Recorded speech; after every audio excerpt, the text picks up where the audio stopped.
छत्तीसगढ़ का बस्तर, जो कभी देश में नक्सल हिंसा और सुरक्षा अभियानों का सबसे बड़ा केंद्र माना जाता था, अब केंद्र सरकार की नई सुरक्षा से विकास रणनीति का प्रतीक बनकर उभरा है और राष्ट्र नीति और संघीय समन्वय की बड़ी बैठकों का मंच बन रहा है। इसी संदेश को मजबूत करने के लिए 26वीं सेंट्रल जोनल काउंसिल की बैठक बस्तर में आयोजित की गई, जिसकी अध्यक्षता केंद्रीय गृह मंत्री अमित शाह ने की, जिसमें छत्तीसगढ़ के साथ ही मध्य प्रदेश, उत्तर प्रदेश और उत्तराखंड राज्यों के मुख्यमंत्री ने हिस्सा लिया। यानी कि अब यह क्षेत्र लोकतांत्रिक प्रशासन और विकास की मुख्यधारा में लौट रहा है।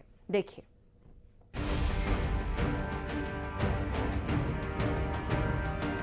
शाह की शपथ, बस्तर का विकास पथ।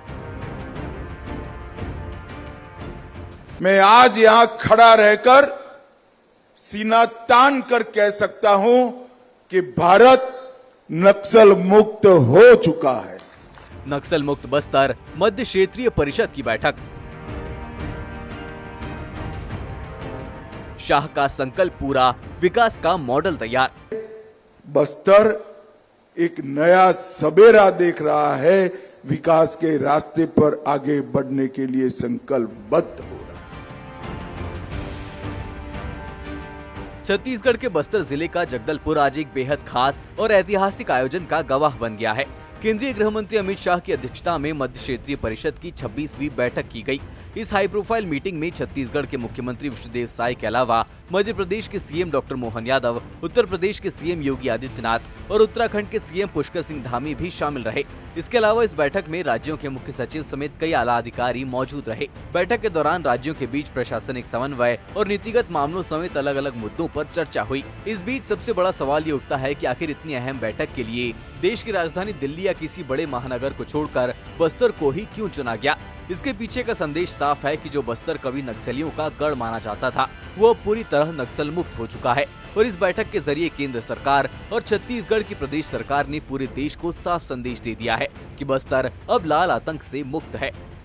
मैं आज स्पष्ट कह देना चाहता हूं, विकसित बस्तर के बगैर विकसित भारत का संकल्प अधूरा है। और मैं विश्वास से बस्तर वालों को कहकर जाता हूं, नक्सलवाद अब समाप्त हो गया है।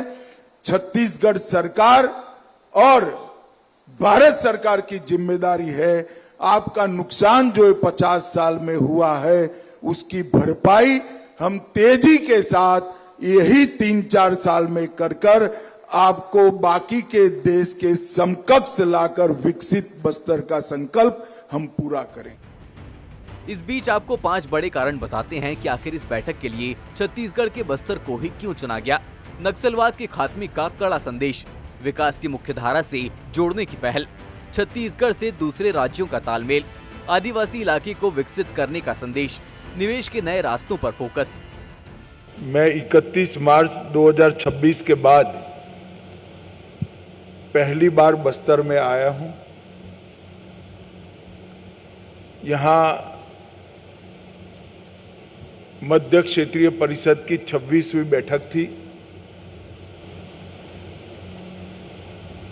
और कल से मैं यहां पर हूं। हर जगह पे बस्तर की जनता में उत्साह, विश्वास और भविष्य के प्रति आश्वस्तता का वातावरण सर्वदूर नजर आता है। भय का माहौल, बंदूकों के साये में जीवन जीने का औथार आज समाप्त होकर एक मुक्त सांस पूरा बस्तर ले रहा है। छत्तीसगढ़ की कांग्रेस सरकार ने नक्सल उन्मूलन अभियान में हमारा सहयोग नहीं किया था।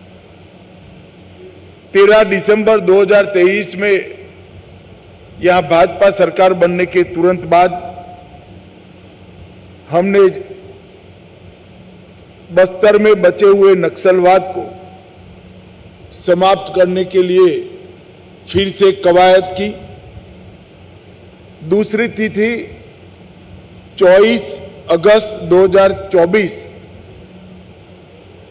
जब सभी राज्यों की डीजी की बैठक करने के बाद ये घोषणा की गई कि 31 मार्च 2026 को ये देश को हम नक्सलवाद के आतंक से मुक्त कर देंगे। सुरक्षा बलों के पराक्रम, साहस और उनके बलिदान के कारण 31 मार्च 2026 की जो तिथि तय हुई थी, उसके पहले देश से नक्सलवाद का संपूर्ण उन्मूलन हो चुका है।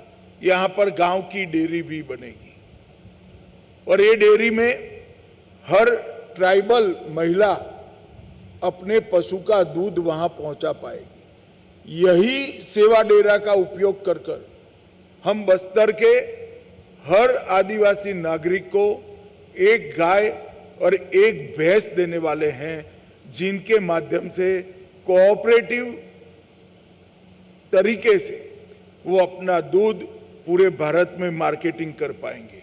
एनडीडीबी के साथ छत्तीसगढ़ सरकार ने एग्रीमेंट कर लिया है। हमारे उप मुख्यमंत्री गुजरात जाकर कोऑपरेटिव डेयरी का पूरा मॉडल समझकर आए हैं और आने वाले 6 माह में हम यहां पर बस्तर संभाग में डेयरी का एक बड़ा नेटवर्क बनाने जा रहे हैं।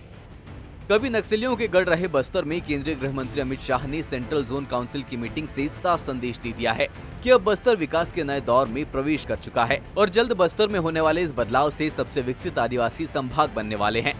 Bureau report, news 18।